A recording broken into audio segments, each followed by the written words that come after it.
Okay, so the first way we're going to generalize our discussion of visualizing two forms on R2 is to visualizing three forms on R3. So essentially, you just do the exact same thing. And maybe the simplest way to think about this is all three forms on R3 are of the form some f of x, y, z, dx wedge dy wedge dz. So you can essentially what you can do is um, if you're on R3, so this is honest R3, you can think of there being a like grid of boxes. So where it's quite hard for me to draw this.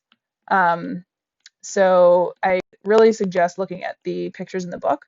But so you have all of these. So you take the method for visualizing the one form dx, the method for visualizing the one form dy, and the method for visualizing the one form dz, and just lay them right on top of each other. So dz will be these horizontal planes. And then now this is going to determine, see, it's a terrible mess. This is going to determine some sort of some way of breaking your space up into these little boxes, right? These little cubes. And as p varies, so as instead of writing p, I'll just write xyz. xyz varies if f of x, y, z increases. I want the grid to get smaller because I should be doing the same thing as for two forms on R2. So I should be measuring when I plug something into this whole one form, I should be taking its volume, the volume of the parallelepiped spanned by the three vectors I'm plugging in, and then multiplying it by f of x, y, z. So what that means is I should be measuring it in the grid determined by these boxes, but if f is really large, then I should actually be secretly sort of thinking of this as a lot of boxes. So as f, y, z increases, the grid should get smaller, and as f of x, y, z decreases, the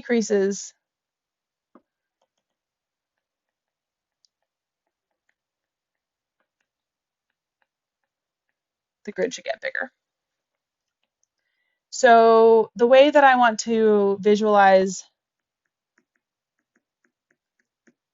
two forms on R3 is similar. So what I do to visualize alpha, wedge, beta as a two form on R3, so alpha and beta are one forms, is I draw the visualizations of alpha and beta as one forms. That's quite messy. One forms atop one another. So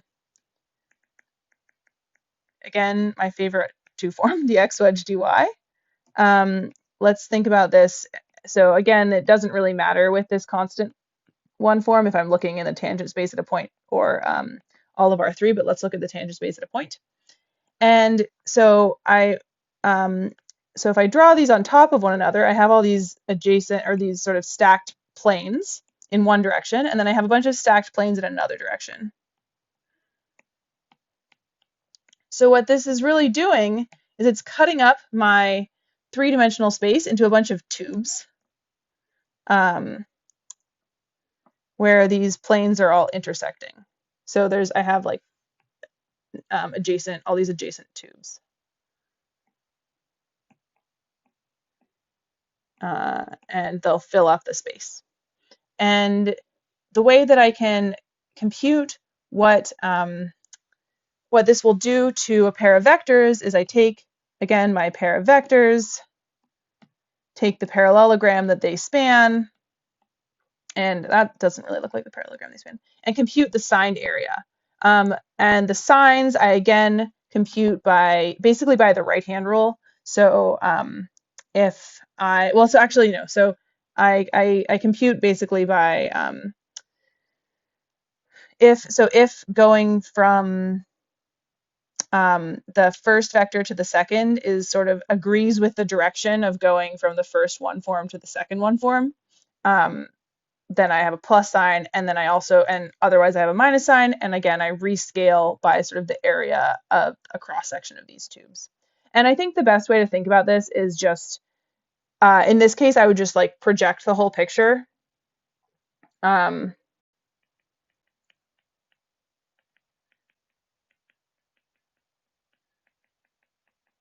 picture to the XY plane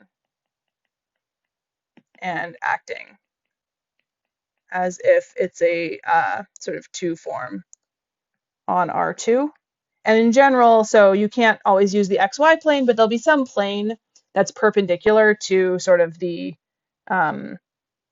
lines that are in common with your planes for your first one form and your second one form. So project to the plane perpendicular to that line and just sort of treat it like a two form on R2.